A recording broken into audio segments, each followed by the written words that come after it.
Hey everyone, get ready for a story that's going to hit you right in the feels. It's about family, betrayal, and one woman's incredible journey to reclaim her worth. It's a wild one. Before we jump back in, tell us where you're tuning in from. And if this story touches you, make sure you're subscribed, because tomorrow I've saved something extra special for you. My name is Maya, and the night my parents told me there was no room left for me, it wasn't just a door closing. It was years of feeling invisible finally crashing down. They didn't even flinch. They gave my old room to my brother, Liam. My couch? That went to his precious golden retriever, Gus. My voice? They put a price on my silence. But the worst part? They didn't just kick me out. They tried to erase me, to steal the very foundation I helped build, all so Liam could have an easier start. It started like any other homecoming. I'd been away on a volunteer trip, building homes in the Philippines, ironically. I was exhausted, craving a hot shower and my own bed. But as my taxi pulled up to the curb, something felt off. The porch light, always a beacon for me, was dark. The house sat silent, unwelcoming. I tugged my suitcase up the steps, my key sliding into the lock. But it wouldn't turn. I tried again, a knot forming in my stomach. I jiggled the knob, confused. Then the click of the deadbolt. From inside. The door opened halfway, my father standing there, his face blank. Not angry, not surprised, just empty. "Dad?" I asked, forcing a smile. "I just got back. Thought I'd crash here tonight like we talked about." He didn't move. "You can't stay here, Maya." The words hit me like a slap. "What?" "There's no room." No pause, no hesitation. Just those 3 words, cold and rehearsed. I laughed, a nervous, disbelieving sound. "What do you mean, no room? I always stay here after my trips. It's late, and I'm exhausted." Heels clicked on the hardwood floor. Liam appeared, leaning against the staircase, holding a glass of wine. "The house is full," he said, barely glancing at me. "Full of what?" I asked, my voice rising. "Guests? Ghosts?" My mother appeared behind my father, arms crossed, her expression tight. She didn't even look at me. "Liam's dog needs space," she said. "The guest room and living room are taken." My chest tightened. "I can sleep on the couch like always." Liam sighed dramatically. "Gus has anxiety when he doesn't have his space. It's not his fault." I stared past them, into the home I'd poured so much of myself into. The new curtains, the spotless chandelier, the gleaming floors, my work, my money. My father started to close the door. "Wait," I said, my voice shaking. "This is still my home." His voice was calm, infuriatingly so. "It was. You'll manage." Then the door shut. Not slammed, just shut. Leaving me standing there, the suitcase handle digging into my palm, the cool October air of Missouri feeling like a physical wound. I drove, not knowing where, just away. I ended up at a cheap motel, the kind with stained carpets and a clerk who looked like she hadn't slept in days. I paid with my emergency credit card, a card I'd kept unused for years. The room smelled of bleach and something sickly sweet, like cheap perfume or forgotten dreams.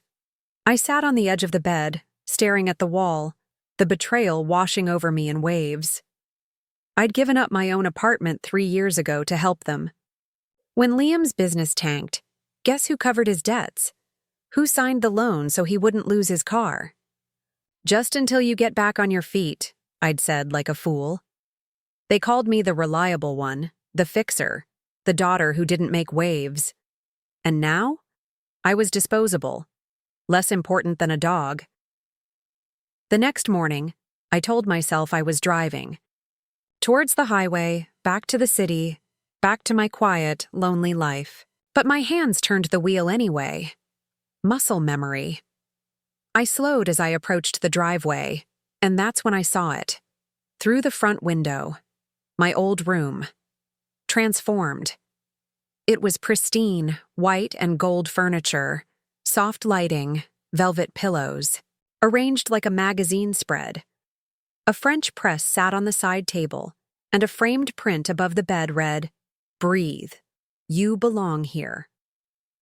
Outside, my father stood with our neighbor, Carol, gesturing proudly towards the window.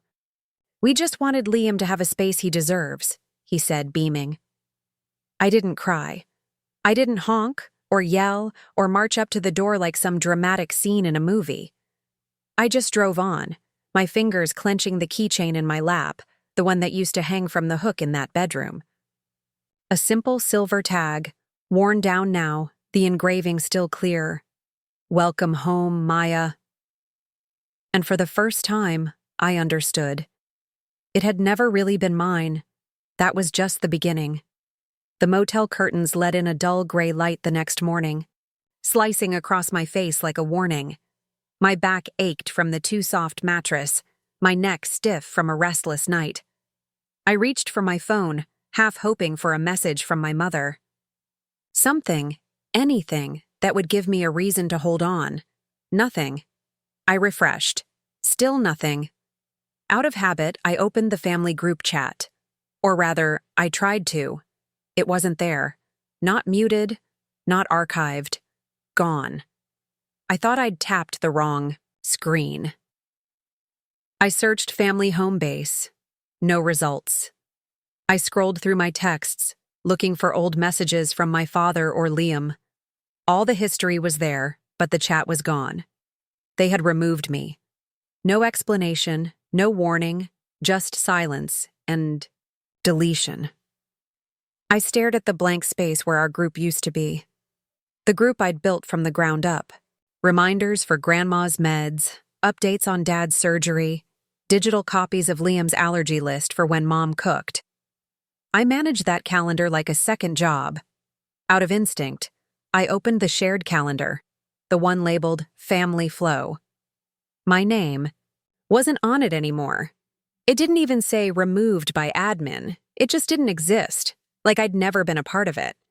Like I never sat in that hospital waiting room while Liam jetted off to some fancy retreat. The ache in my chest was sharper than the crick in my back. I tapped on Sarah's name, Liam's girlfriend. She'd always been a little spineless, but polite. At least. Maybe she'd give me some clarity. She answered after 3 rings. "Hey, Maya," she said, sounding hesitant. I could hear dishes clinking in the background. "Hey, I just noticed I'm no longer in the group chat and off the calendar." She exhaled. "Yeah, look, your mom said something about wanting less tension in the house. She said things were getting too complicated." "Complicated?" I repeated, incredulous. "You know," she said gently, "you tend to overstep sometimes. I think she just wants a simpler energy right now." Simpler energy. That's what they called being replaced. I didn't yell. I didn't cry. I just nodded, even though she couldn't see me. Murmured, "Got it," and hung up. I lay back on the pillow, tracing the water stain on the motel ceiling. It looked like a wilted flower. Fitting. I stayed like that for a while. No tears, just a slow numbness settling under my skin like frost. Preparing and narrating this story took us a lot of time, so if you are enjoying it, subscribe to our channel. It means a lot to us. Now back to the story. Around noon, my phone buzzed again, a Facebook notification. Someone tagged me in a post. It was from Carol, the neighbor across the street. "So good seeing the whole family again. Beautiful party as always." Attached was a photo taken in my parents' living room. The walls behind them bore glittering gold banners I had hand-cut 5 years ago for Dad's retirement. The happy birthday. Letters were the same ones, just rearranged. The cake? My signature apple spice recipe with the caramel drizzle I'd perfected. The caption read, "Liam's Fall Classic." In the photo, Liam stood at the center, grinning, Gus by his side. My parents flanked him, beaming. Sarah held up a glass of cider. I zoomed in and saw the guest suite lights glowing through the hall. My Room, my walls, my decorations, my recipe. No invite, no mention, just gone. I pressed the side of the phone into my chest, grounding myself with the coolness of the screen.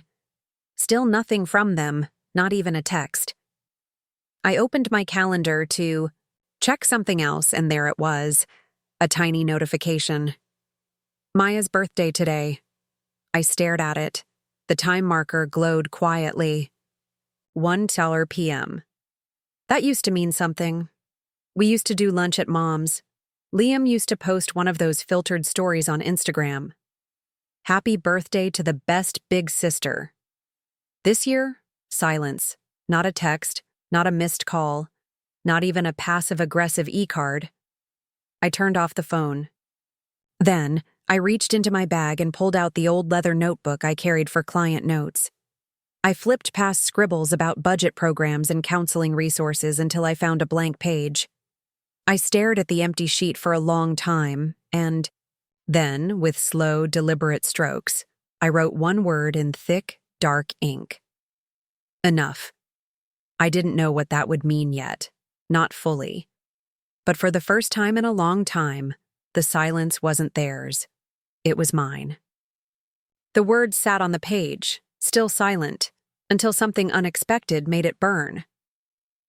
2 days later, I stood under the metal awning of a rundown storage facility just off the highway.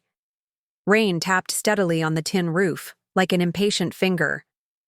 I'd barely slept since the birthday party I hadn't been invited to, since the calendar reminder that reminded no one but me. My key stuck slightly in the lock, probably from rust, but I forced it open with a grunt. Cold air rushed out, musty with damp cardboard and forgotten linens. I stepped inside, water dripping from my coat, and turned on the bare bulb overhead. It flickered once, then held. Rows of mismatched boxes surrounded me, labeled in fading ink, like a private archive of all the pieces of me they didn't want anymore. Holiday decorations, my college thesis, even the baby blanket I crocheted for Liam's first dog, before he upgraded to Gus, the support animal with better living conditions than I had last week. I wasn't sure what I was looking for. Maybe proof. I wasn't imagining it all. That I'd mattered. That I'd once belonged. One box near the back had warped from moisture. I pulled it forward gently, trying not to rip the soft cardboard. It was an old shoebox Nike, from a pair I'd bought Dad for Father's Day a decade ago. Inside, photos, a dried corsage from my college graduation, and at the bottom, a folded stack of papers. I unfolded them carefully, afraid they might tear. The top sheet was heavier stock, off-white with the faint yellowing of time. It had my full name, my handwriting, my father's signature, a date in the top right corner, 7 years ago. It was an agreement, a formal acknowledgement that I had contributed $22,000 towards the house, specifically towards a partial down payment, property taxes and repairs made during Grandma's final months. The wording was careful.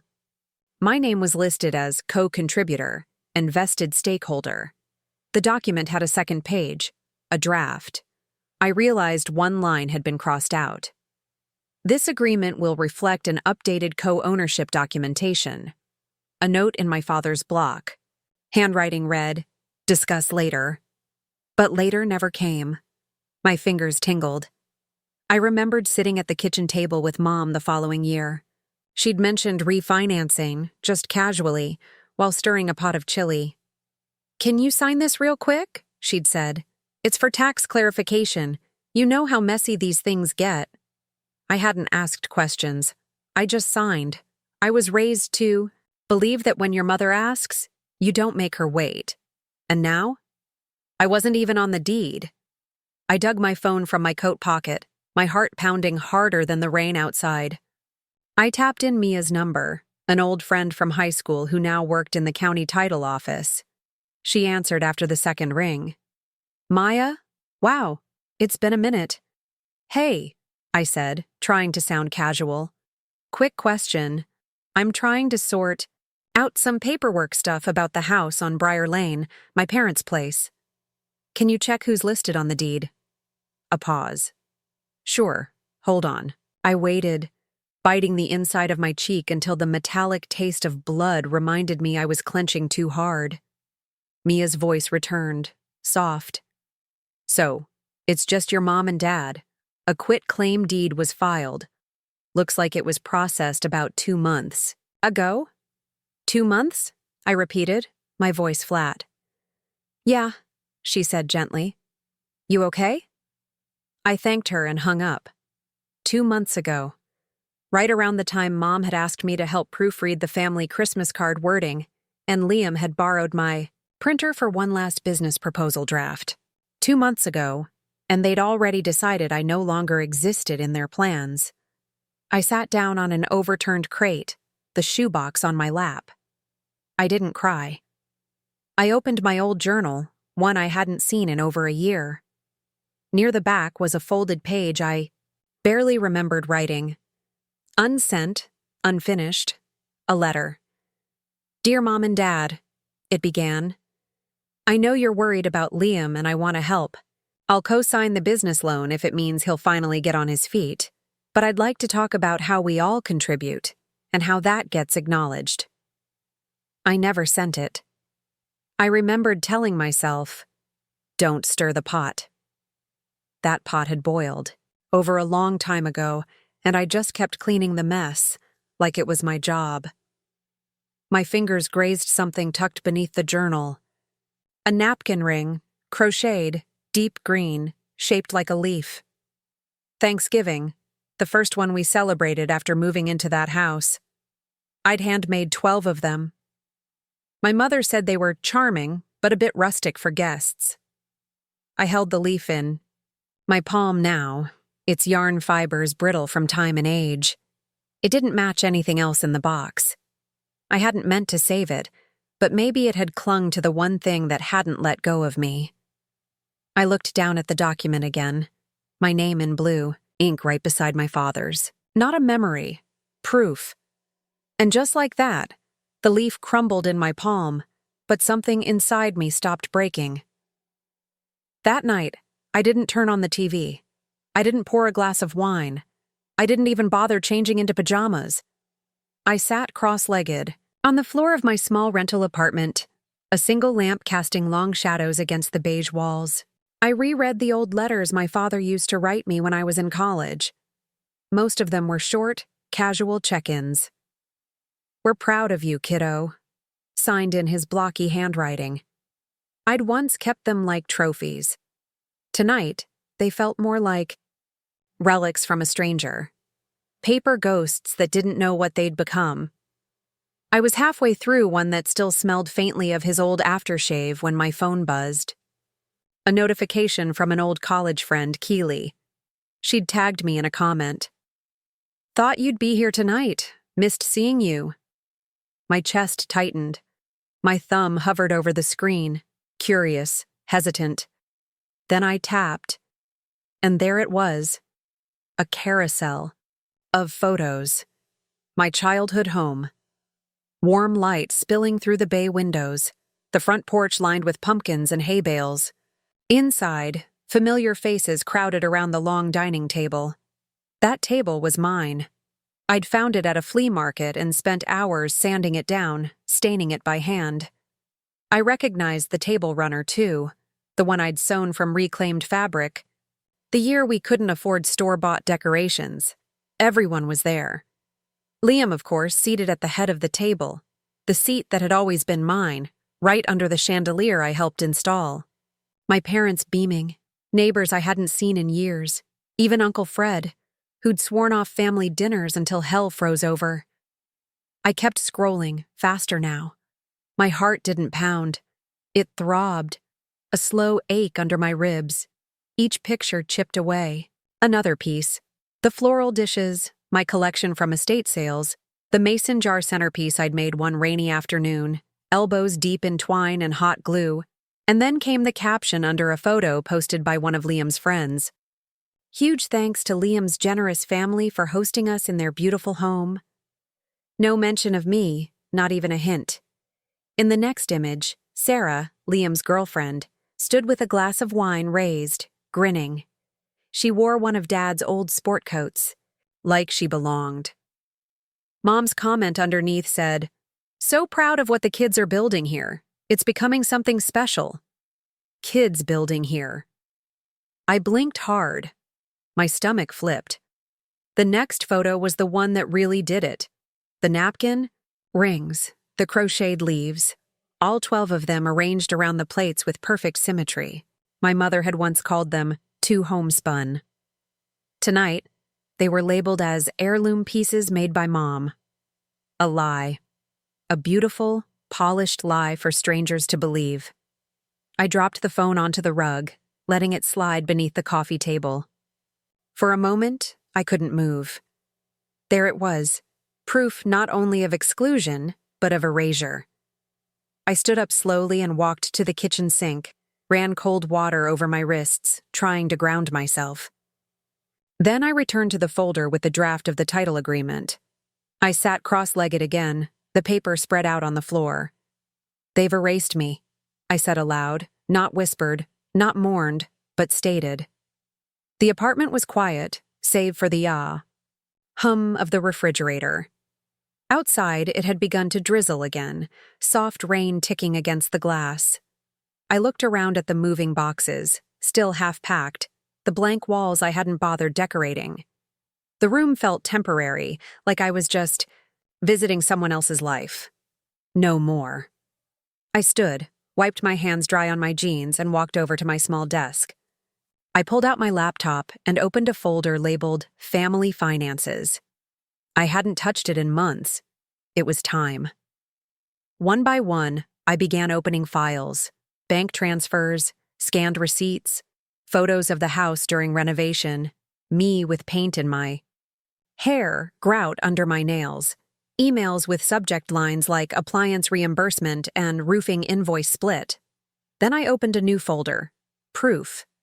I dragged the files in, pulled screenshots from social media, Sarah being toasted, Mom's comment, the leaf napkins, and captured them all. There was no grand plan yet, just a beginning. But it felt different this time. Not reaction, not emotion, but resolve. They wanted to pretend I never existed in that house. Fine. But I had receipts, and I wasn't just keeping them for myself anymore. I didn't cry. I just started printing receipts. The quiet hum of the printer filled the living room as I watched page after page slide out, crisp with black ink and the weight of my silence. I'd slept a few hours.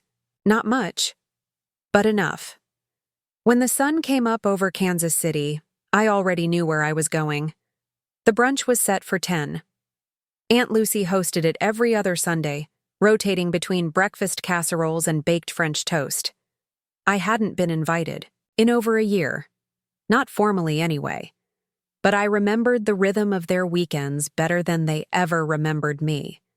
By 9:15, I had my folder in the passenger seat and one hand steady on the wheel. The roads were empty, church traffic still, tucked inside sanctuaries. The sky was overcast, the kind of quiet gray that made everything look like it had a filter over it. At 9:58, I turned onto her street. At 9:59, I cut the engine. By 10:01, I was walking up the steps. Inside, they were laughing. The kind of laughter that didn't pause to wonder who was missing. I didn't knock. I just pushed the door open. It swung inward slowly, as if even the hinges didn't expect me. Liam's girlfriend, Sarah, was mid-sentence, talking about property flipping. The room caught still. Plates clinked, coffee poured, and then silence. My mother looked up first, then my father, then Liam. Not one of them said my name. Aunt Lucy, from the kitchen island, blinked. "Did someone forget to lock the door?" she muttered, loud enough for everyone to hear. I didn't flinch. I walked to the dining table, my boots quiet on the tile. All eyes followed me as I pulled a thin manila folder from my bag and placed it in front of my father. He stared at it like it might bite. "I figured since no one's been picking up the phone," I said evenly, "you might need something in writing." He opened it slowly. One sheet, one stamp, one signature. The room tensed. "What is this?" he asked, but his voice was already laced with recognition. "A stop order," I replied, folding my arms. "An injunction halting any title activity on the Maple Avenue property, effective immediately." My mother's jaw clenched. "Maya, what on earth?" "I filed it Friday," I continued. "Turns out, since my name was on the original tax documents and the financing agreement you signed in 2019, I have legal standing. The quitclaim you filed without my knowledge? Invalid, at least until a judge says otherwise."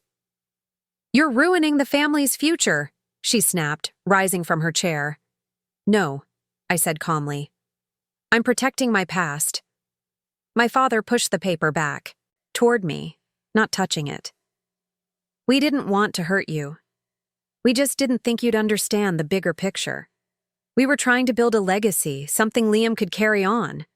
I looked at Liam then. He was playing with his spoon, not meeting my eyes. "I didn't even know they were doing this for me," he offered, all breathy guilt. "They never asked me."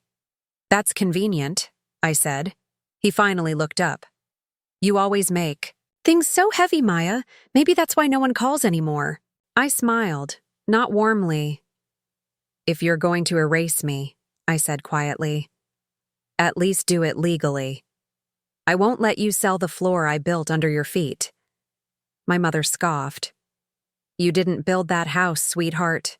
You patched drywall." "After I paid for the contractors," I replied. "After I covered half the roof replacement. After I co-signed the emergency loan to keep the property from foreclosure while Liam was still painting watercolors and living off family credit cards." Liam stiffened. "I paid you back." "No," I said. "You didn't." And I stopped asking. The table remained frozen. Then finally, a voice I hadn't expected. Uncle Roger, my father's brother. He sat near the end, never one to get involved. "She's right," he said, not looking at anyone in particular. "She paid for most of that house. I remember the checks, the quotes. Your dad bragged about it at poker night." My father shifted in his seat. My mother looked like she'd been slapped with wind. I didn't gloat. I didn't speak again. I simply turned around, walked back through the foyer, and let myself out. No yelling, no theatrics, just steps, even, steady. I reached my car and pulled the door closed behind me. I sat in the driver's seat with my palms on the steering wheel. Through the windshield, I could just make out the silhouettes moving behind the curtains. Then I heard it, through the crack in the window. Soft and cruel. "She always ruins everything." Liam's voice. I exhaled. Not defeated, not broken, but bitter enough to understand something that had taken me years too long to say out loud. Maybe I never ruined anything. Maybe none of it was mine to begin with. She said I ruined everything, but it was never mine to begin with. The words stuck with me longer than I thought they would. Long after I pulled out of Aunt Lucy's driveway. Long after I tossed the brunch invitation I never got. I thought I'd made peace with being the ghost at the edge of my own family. But ghosts don't get slandered in daylight. It was Monday morning when the next hit came. My phone buzzed as I finished reviewing blueprints for a nonprofit housing project.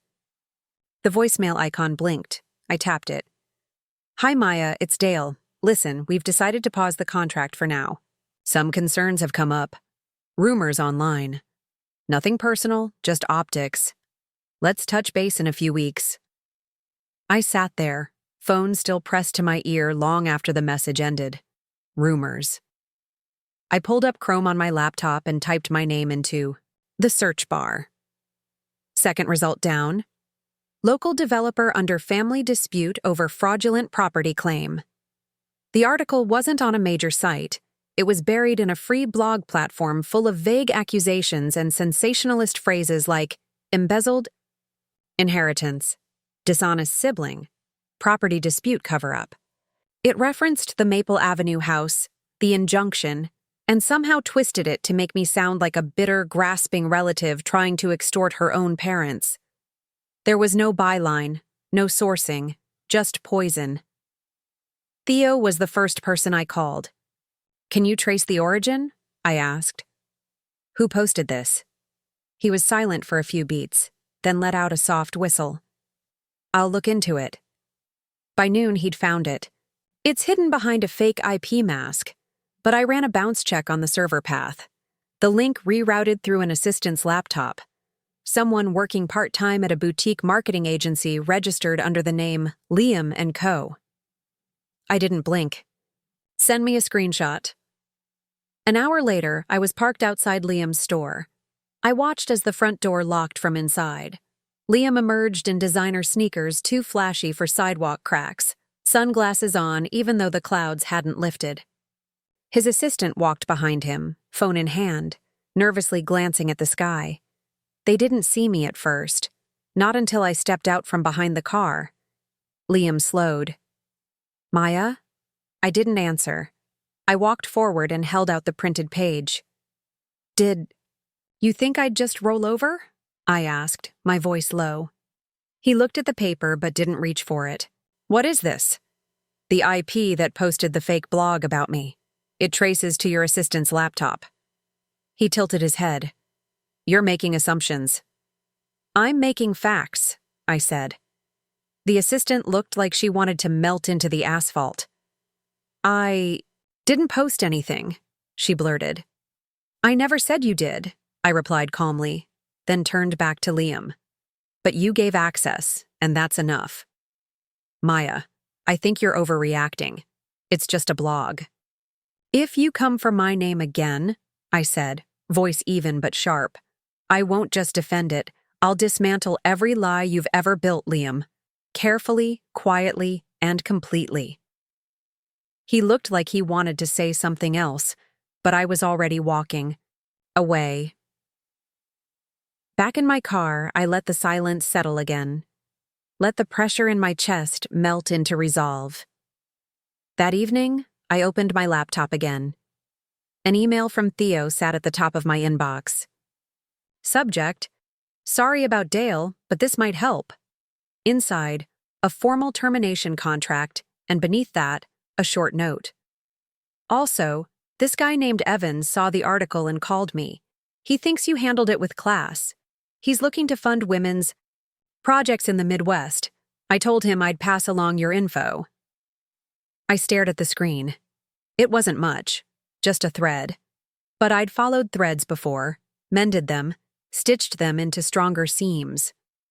I clicked on Evan's contact card and saved it. Then I reached for my folder, pulled out every document I'd gathered so far. Invoices, signed agreements, photos of renovation work I'd done with my own hands, texts from my father asking me to front the tax payment until things settled.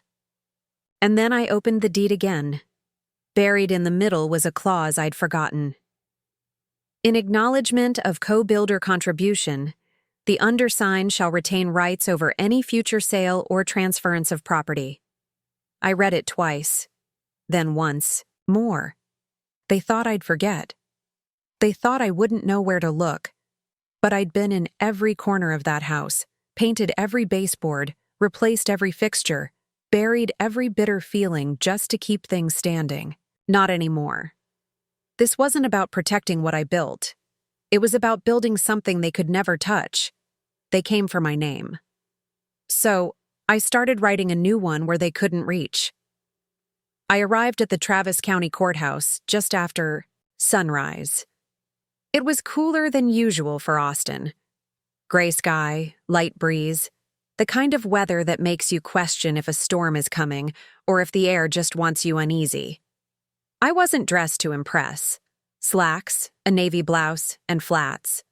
No makeup, no perfume, just clarity. I didn't come to beg for acknowledgement. I came for truth. Liam arrived 30 minutes late. He swept into the courtroom in tailored suit pants and a crisp shirt, hair perfectly styled like he'd just stepped out of a magazine ad, flanked by my parents and a man in a cobalt suit I recognized as his lawyer from the injunction reply letter. They sat 2 rows ahead. I didn't move. The judge entered shortly after. A woman in her late 50s, silver hair pulled back, eyes sharp. She looked like she'd seen every kind of lie a family could cook up and was already tired of hearing ours. Liam's lawyer opened with a tone of practiced empathy. Your Honor, this is at its heart a painful misunderstanding between two siblings. The property in question was never co-owned in a legal sense. It's an emotionally charged disagreement. Unfortunate, yes, but not one that justifies injunction-level interference in a private family matter. He glanced back at me briefly, the way someone glances at a checkout clerk. I stood when prompted, calm. Your Honor, may I submit evidence? She nodded. I handed over a folder. Simple. No tabs, no highlighters, just clean printed truth. Inside was a copy of the original blueprint for the Maple Avenue renovation. My signature, my notes in the margins, dated 6 years back. The judge flipped through it. I see here foundational specs, appliance upgrades, load-bearing support adjustments, she said aloud. And, I added, if you compare it to the layout Liam submitted with his permit last month, they match line for line. Liam shifted in his chair. His lawyer leaned in, whispering something. My father looked down at the table. My mother pressed her lips together so tight they vanished. Then I pulled the second sheet. And here, I continued, is the clause from the original contract between me and my father outlining my co-builder rights, including the right to reclaim interest in the case of displacement or fraudulent transfer. Silence. Real silence. The kind where air gets thick and heavy and no one wants to breathe first. The judge exhaled slowly, then nodded to the bailiff. Injunction holds. All sales and transfers are frozen until further notice. Outside the courthouse, the humidity returned. I stepped into the sunlight, unsure if it was sweat or relief prickling down my back. Liam brushed past me at the top of the steps, not looking at me, just close enough for his cologne to hit. You really want to humiliate the whole family in public? He hissed. I didn't flinch. I'm not humiliating anyone, I said quietly but directly. I'm ending a lie. He walked faster after that. As I made my way to the car, a little girl with frizzy brown curls and pink Crocs stumbled near the bench ahead of me. Her toy, a stuffed bunny, had a torn ear barely clinging to its body. It was wrapped in something soft, a fabric I hadn't seen in years. A napkin, beige with a small stitched leaf in green thread, the same kind Mom used to wrap my school lunches when I was 8. I bent down, smiled at the girl, and handed her bunny back. She didn't thank me, just hugged it tighter, and ran toward a woman balancing 2 iced coffees and a diaper bag. It hit me. I wasn't doing this to hurt them. I was doing it because the little girl in me deserved to be remembered. And maybe, just maybe, so did the next one. Later that night, I sat at Theo's apartment reviewing next steps. The living room was cluttered, blueprints, legal pads, empty coffee cups. But there was movement, not mess. I needed movement. He looked up from his laptop. They're going to try to settle, he said quietly. Probably offer a payout, some NDA boilerplate, wrap it in emotional language about healing and moving on. I looked at him. Then we don't let them, he raised an eyebrow. You sure? I nodded. They wanted this silent. They should have thought twice before erasing the only person who remembered everything. It was just past 8 in the morning when the link dropped into my inbox. No subject line, no name, just a single emoji. A wink. I clicked. Disgraced co-founder's mental instability may have led to her removal. The headline screamed. I sat still, not blinking, not breathing. The article cited an anonymous family source who described me as erratic, emotionally unfit to lead, and, most damning, obsessed with reclaiming a home she barely contributed to. The story was syndicated to 3 local outlets. then picked up by a gossip blog known for chewing women alive and spitting them out in the comments section. I scrolled to the bottom.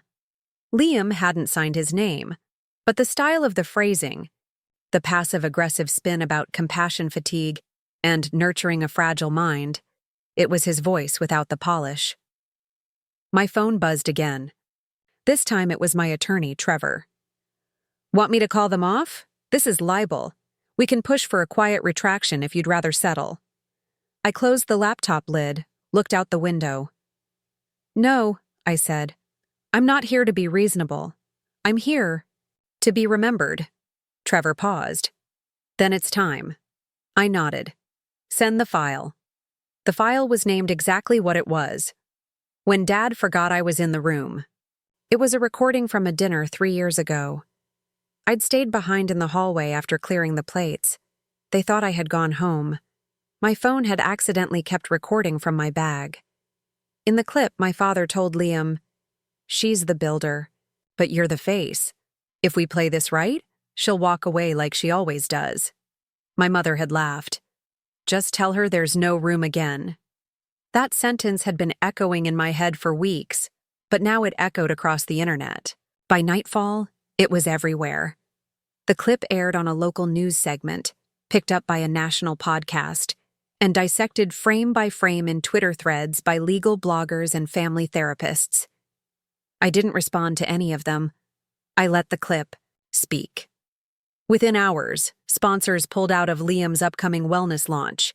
His boutique paused operations for mental health reasons.